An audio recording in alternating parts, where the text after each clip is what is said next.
Sundered Doctrine is the latest dungeon added to Destiny 2 as of episode Heresy. For this video, I'll be covering the overall mechanics of each encounter so that you can have an easier time on your first clear. Buckle in, cause this one's a doozy. There are a handful of recurring mechanics throughout this dungeon. Glyphs are abstract symbols, each with a different design and name. If you've previously played the Vow of the Disciple raid or the Dual Destiny Exotic mission, you should already be familiar with these. If not, you can use this cheat sheet or the room near the first encounter to familiarize yourself. Wheels are circular plates that can display anywhere from 1 to 7 glyphs on them. Resonance beams are concentrated streams of resonance energy that deal damage over time on contact. When directed into a wheel, the wheel will activate. Finally, lenses are special objects that can be picked up and placed in lens frames. When placed, lenses can redirect a resonance beam in the direction it is facing. Some lens frames can be rotated. Observe the red tick marks on their base to see all their possible orientations. Make your way around the city and head left towards a waterfall. Behind it is a passage leading into an area with several dread enemies. Kill them, then head right and towards this corner. In this corner is a trick door, specifically a collapsing one. Touching or standing on top of it will cause it to slide down, revealing a path forward. Continue downwards until you enter another large room with several enemies. Kill them and then head towards another waterfall to find the next path forward. Eventually, you'll enter a hallway above a beam of resonance. Drop down, avoiding contact with the beam to approach the first encounter. First, review the area. There are 4 main rooms, which can be called out as center, moss top and bottom, and stone top and bottom. Each room has its own wheel on the wall. This is a puzzle encounter, so equip for ad clear, with particular focus on dealing with stasis and strand enemies. In the center room are 3 permanent lenses, with 1 directing a resonance beam. Leave it alone for now. Throughout every room are several empty lens frames, as well as some permanent lenses in the walls. Each lens has 2 to 3 different orientations it can face, often towards another lens, but sometimes towards a wheel or towards nothing. Alright, now bear with me for a moment. Here is the location of every lens and all the possible ways they can redirect the resonance beam. I know it looks very complicated, but I promise it's not as hard as it looks. It'll make more sense once I explain more of the mechanics. Once you get a lay of the land and are ready to start, rotate the middle lens to begin the encounter. Adds will begin spawning, including a subjugator in each of the 4 side rooms. While killing adds, search for a single Grim enemy named a Truth Speaker. Killing this Grim will reveal a glyph on the spot of its death. Remember and call out this glyph. Meanwhile, kill the subjugators to drop lenses for pickup. You can still freely move and use weapons while carrying a lens, but each player can only carry 1 at a time. Each of the wheels in the 4 side rooms will be displaying a single glyph. One of those glyphs will be the same as the one dropped by the Grim. It is your goal to use the lenses to direct a resonance beam from the center into that wheel. Returning to the map, if you'll notice, some of the paths are color-coded. These are the easiest paths to each of the 4 wheels, requiring the least amount of lenses. Shoot the nuts above the center lenses to have the resonance beam move to that lens. If it's an incorrect wheel, a tormentor will spawn in the center to kill, so watch out. Once you have a beam going into the correct wheel, the pyramid will accept the truth, despawning all non-permanent lenses, changing the 4 wheel glyphs, and starting the next phase. The second phase is exactly the same as the first, only now you will have to power 2 wheels simultaneously with 2 separate beams. The second Truth Speaker Grim will only spawn once the first wheel has been connected, so they must be done consecutively. Important to note, now that you're dealing with multiple active beams at once, you cannot adjust or reuse lenses already in use for a different wheel. This means that you must use a different starting lens and a different path than what is already set. Temporary lenses will shatter if they lose contact with the beam. Try to get the frames oriented correctly first before placing whenever possible. Once the second phase ends, the third phase will begin. As you might guess, now you have to connect 3 separate beams into 3 different wheels. Otherwise, the process is the same as before. Direct each beam 1 at a time after killing each Grim. If you find yourself in a sticky spot pathing-wise, don't panic, just consult the map guide, link in the description, and take your time before committing to a path. After the third phase, the 3 center lenses will orient towards the center wheel and the encounter is complete. Grab your rewards from the chest and head down the stairs to exit. Head down the stairs and drop down to a dark labyrinth area. There is a secret chest in this area. Split up and find 3 nuts scattered around. Unfortunately, I don't have a map for this yet, so you're going to have to find them on your own. Shoot the 3 nuts to reveal a chest near the middle of the maze. Meet back up in the middle and claim your prize. To escape the maze, follow the small red lights. They eventually lead to the exit. Continue onwards, then enter this door and drop down until you reach a ramp with a giant spiked boulder rolling down. Use the side pockets to avoid the boulder and then enter the small cave in the middle. Drop down some more and then avoid more boulders until you reach the next area. Next, you'll find an area with 2 wheels and a locked door. This door will display 2 glyphs on either side of it. This is actually a hint to how the next encounter works, so pay attention here. These 2 wheels each have a dial spinning either clockwise or counterclockwise. Shooting the nut above the wheel changes the direction of spin.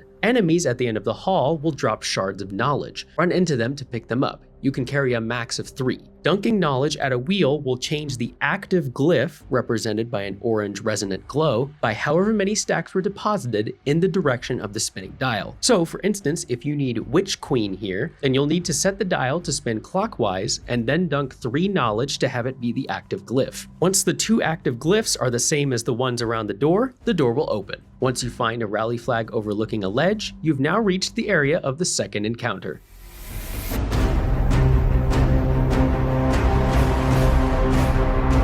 Let me start with a disclaimer for this one. As of the time of me writing this script and putting this video together, there's actually still a lot of speculation going around of how exactly this encounter works. As such, some of the information presented in this section may prove to be inaccurate or just flat out wrong. If more concrete info comes later, I will leave a pinned comment with the corrected instructions. Before dropping down, observe the area. There are 4 shriekers, 4 glyph displays, and 4 wheels. All the callouts are the same for each set of mechanics, 1 through 4 from left to right. Equip for long-range precision DPS and then hop down to begin the encounter. The 4 shriekers will emerge and a meter will appear at the top of the screen. I'll explain more of how that works in a second. First, the wheels. They will have 7 random glyphs displayed out of a pool of 5 possible options. Just like the previous intermission, dunking knowledge at a wheel will change the active glyph in the direction of the spinning dial. Knowledge is dropped by hive wizards that spawn periodically around the area, usually in the middle. Now back to the meter. The meter slowly fills over time and has specific thresholds at 0, 25, 50, and 75%. Once the meter fills, it will reset back to 0. At each threshold, a shrieker will open and begin reading its corresponding wheel, starting on the left with 1 and continuing to the right at each threshold. When it reads its wheel, an event will occur based on the active glyph. Hive spawns 2 elite ogres. Knowledge, or brain to avoid confusion, spawns knights and extra wizards. Commune causes the shrieker to emit a seeking missile attack. Stop temporarily delays adds from spawning. And kill immediately begins the damage phase.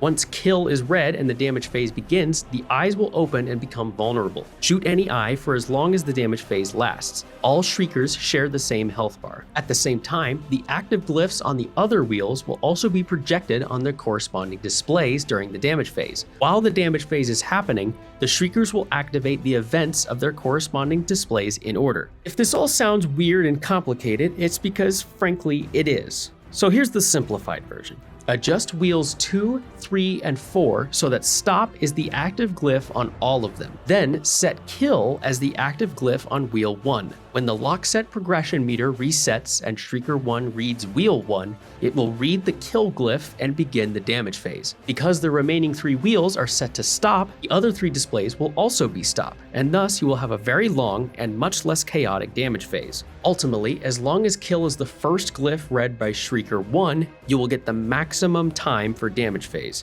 The other 3 glyph displays simply indicate what events are going to occur during damage. Finally, before the damage phase begins, you may notice the display starting to show glyphs starting at 4 and moving to the left. To put it simply, don't worry about these. These glyphs indicate what events the boss will do if you fail to reach the damage phase. Once you do reach the damage phase, all the displays will reset to be the 4 glyphs currently active on the wheels at the time of its starting. I know all of this sounds very complicated, but just like the first encounter, I promise you once you start playing and run it a couple of times, it will start to make a lot more sense. Once the health bar is depleted, all 4 Shriekers will die and the encounter is over. Collect your rewards from the chest at the back.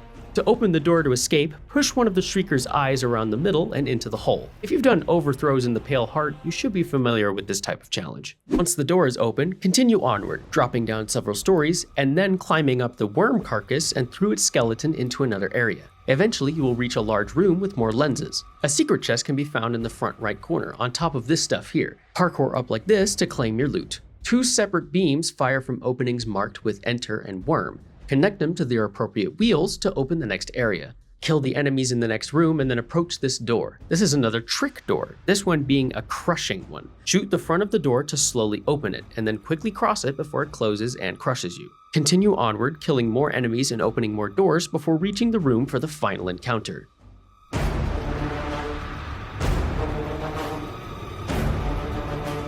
The final encounter is a bit strange conceptually, but it's actually not very complicated in practice. First, review the map. There are 3 rooms, left, middle, and right. The middle room also has a small basement section in the back. Access to the side rooms is blocked off by the returning trick doors from before. The left room has a crushing door, while the right room has a collapsing door and a slide for getting back to the middle. Each room has a handful of wheels, each with a single predetermined glyph, and a handful of lenses. Equip for high DPS, whatever works best for you. Once you're ready, approach the boss to begin the encounter. Alright, bear with me on this is a little abstract. The wheel in the very center behind the boss will reveal 6 different glyphs. Divide the wheel in half vertically, and then read, out loud or in your mind, each set of 3 glyphs in order from top to bottom. For example, Guardian, Kill, Witness. Think of this set of 3 as a little story. The Guardians killed the Witness. Are you still with me? One of the 2 sets will tell a story that is true, while the other will tell a story that is a lie. As an example of a lie, Traveler stop Savathun. This is a lie, as the Traveler did not stop Savathun and in fact empowered her. Now, I'm not here to talk about lore or anything, but thankfully there exists a sort of cheat sheet within the game. In one of the rooms, a Truth Speaker Grimm will spawn, and it will drop a random glyph from the true set of 3, effectively revealing for certain which set is true. Once you determine which set is true and which is false, now you need to reorient all the relevant lenses so that only the lie glyphs are active. Make sure none of the true glyphs are active, facing their respective lenses away and towards the wall. Some lenses and nuts toggling line of sight for certain wheels will be tied up in strand. Kill any attendant enemy to gain a buff that allows you to destroy the 3 nuts holding the strand together and free the device. Once all 3 true glyphs are deactivated and all 3 lie glyphs are activated on the center wheel, walk up and activate it. Quickly run behind any pillar or into the basement to avoid being killed by a wave of fire. This wave will deplete the boss's shield, making it vulnerable once the wave ends. Now all you have to do is damage the boss for a bit. Be careful though, at the end of damage phase, another wave of fire will activate. Quickly find cover and survive. After this second wave, the boss's shield will regenerate, restarting the mechanics cycle. Simply repeat this process as many times as it takes to defeat the boss and finish the dungeon. Loot your rewards from the chest at the very back. Thank you for watching. If you enjoyed this video or found it helpful, please leave a like. I really appreciate it. Also, leave a comment if you have any questions, comments, or advice of your own. Link in the description for the maps and assets used in this video. Good luck, Guardians. Until next time.